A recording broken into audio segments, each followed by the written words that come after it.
Hello everyone and welcome back to our new video.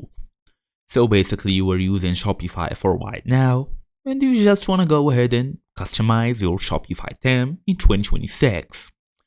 So in today's small tutorial we're really gonna talk on how to actually do so fast and easy as usual. Let's get started. Well, we're gonna go all the way to tab. Basically open your favorite browser, make sure you are fully connected to the internet as usual. Then look for Shopify or Shopify.com. It's here where you usually have a login screen. You're gonna go all the way to basically log in using your email address and password.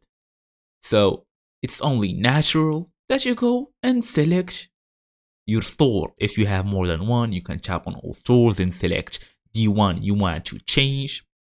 If you are using basically just one, you can just go and tap on this online store, then tap on this theme page, where now you should be able to see multiple themes.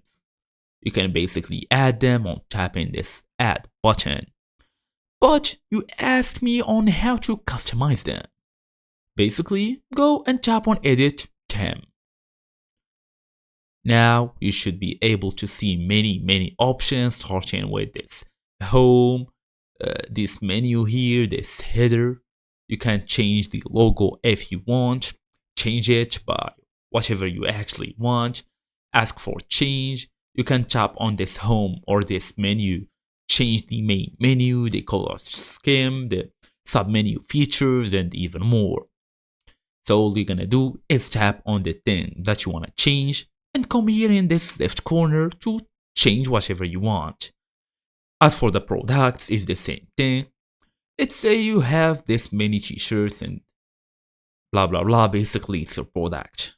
You can add media from this button. Also, if you have any more questions, you can come here and tap them.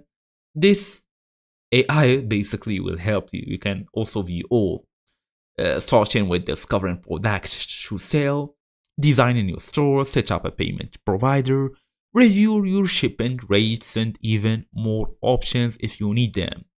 So thank you all for watching, and I will see you in the next video.